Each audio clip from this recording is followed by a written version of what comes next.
সরকারি কর্মকর্তা এবং কর্মচারীদের জন্য যথাসময়ে জাতীয় পে স্কেল ঘোষণা এবং বাস্তবায়ন করা হবে। দীর্ঘদিন ধরে যে ধোঁয়াশা আর অনিশ্চয়তা দানা বেঁধেছিল, অবশেষে তার অবসান ঘটতে যাচ্ছে। দেশের 26,000-এর বেশি এমপিওভুক্ত শিক্ষা প্রতিষ্ঠানে 4.5 লাখ শিক্ষক কর্মচারীর জন্য আগামী অর্থ বছরটি এক বিশাল আনন্দের বার্তা নিয়ে আসছে। সরকারি চাকরিজীবীদের পাশাপাশি বেসরকারি এমপিওভুক্ত শিক্ষকরাও যে বহুল প্রতীক্ষিত নবম জাতীয় পে স্কেলের সুবিধা পেতে যাচ্ছেন তা এখন প্রায় নিশ্চিত। এই বিশাল উদ্যোগ বাস্তবায়নে আসন্ন বাজেটে অন্তত 35,000 কোটি টাকার একটি বড় তহবিল বরাদ্দের ছক চূড়ান্ত করেছে সরকার।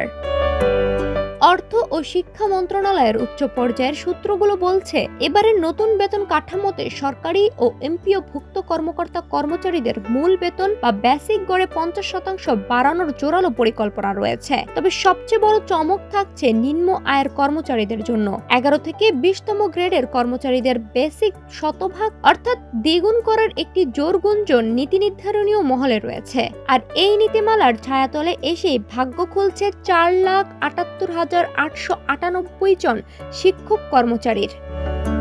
নতুন পে স্কেলের খসড়া হিসাবগুলো বিশ্লেষণ করলে দেখা যায়, বর্তমানের তুলনায় প্রতিটি গ্রেডেই বেতনের অঙ্ক এক লাফে অনেকখানি বেড়ে যাবে। বর্তমানে চতুর্থ গ্রেডে থাকা একজন এমপিওভুক্ত কলেজের অধ্যক্ষের মূল বেতন 50,000 টাকা থেকে 50% বেড়ে হতে পারে 75,000 টাকা। ষষ্ঠ গ্রেডের সহকারী অধ্যাপকেরা এখন যেখানে 35,500 টাকা পান, নতুন কাঠামোতে তা বেড়ে দাঁড়াবে 53,250 টাকায়। একই ধাপে সপ্তম গ্রেডের উপাধ্যক্ষ ও প্রধান শিক্ষকদের বেতন 29,000 টাকা থেকে এক লাফে বেড়ে 43,500 টাকা হওয়ার সম্ভাবনা রয়েছে।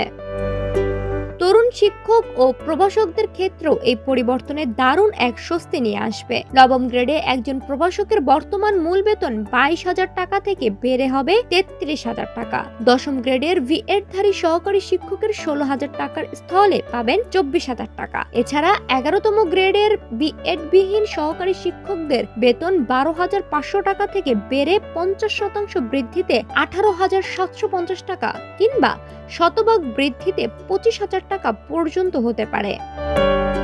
সবচেয়ে বড় সুসংবাদটি আসতে পারে 16 থেকে 20তম গ্রেডের নিম্ন আয়ের বেসরকারি কর্মচারীদের জন্য। 16তম গ্রেডের একজন অফিস সহকারী বা কম্পিউটার অপারেটরের মূল বেতন 9,300 টাকা থেকে বেড়ে 50% বৃদ্ধিতে 13,950 টাকা কিংবা দ্বিগুণ হলে 18,600 টাকা হবে। আর 20তম গ্রেডের একজন অফিস সহায়ক বা নিরাপত্তা কর্মী 8,250 টাকার পরিবর্তে 50% বৃদ্ধিতে 12,375 টাকা অথবা শতভাগ বৃদ্ধিতে 16,500 টাকা পেতে পারেন। তবে এই বিশাল অর্থনৈতিক বাজেট যেন রাষ্ট্রের ওপর হঠাৎ চাপ তৈরি না করে, সেজন্য পুরো পে স্কেলটি একসঙ্গে কার্যকর না করে 3টি অর্থ বছরে পর্যায়ক্রমে বাস্তবায়নের সিদ্ধান্ত নিয়েছে সরকার। পরিকল্পনা অনুযায়ী আগামী জুলাই মাস থেকে শিক্ষকেরা নতুন বেসিক বেতনের অর্ধেক অংশ নাগাদ পেতে শুরু করবেন। এর পরের অর্থ বছরের কার্যকর হবে বাকি অর্ধেক বেসিক এবং চূড়ান্ত ধাপে 2028-29 অর্থ বছরে নতুন পে স্কেল আওতাধীন বিভিন্ন ভাতা ও আনুষঙ্গিক সুবিধাগুলো ধাপে ধাপে চালু করা হবে। এমপিওভুক্ত শিক্ষা জাতীয়করণ প্রত্যাশী জোটের নেতৃবৃন্দীয় সরকারের এই দূরদর্শী চিন্তাকে সাধুবাদ জানিয়েছেন। তাদের মতে, যেহেতু এমপিওভুক্ত শিক্ষকেরা বিদ্যমান সরকারি বেতন কাঠামোর সঙ্গে সরাসরি যুক্ত, তাই নবম জাতীয় পে স্কেলের সুবিধা থেকে তাদের বঞ্চিত করার কোনো সুযোগ ছিল না এবং সরকার সঠিক সিদ্ধান্তটি নিতে যাচ্ছে।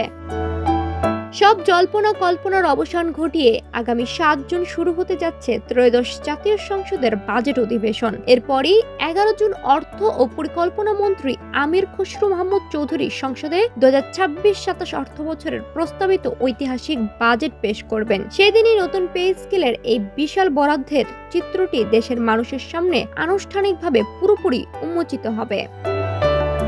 সাদিয়াতু হালিমা, সোনালী নিউজ।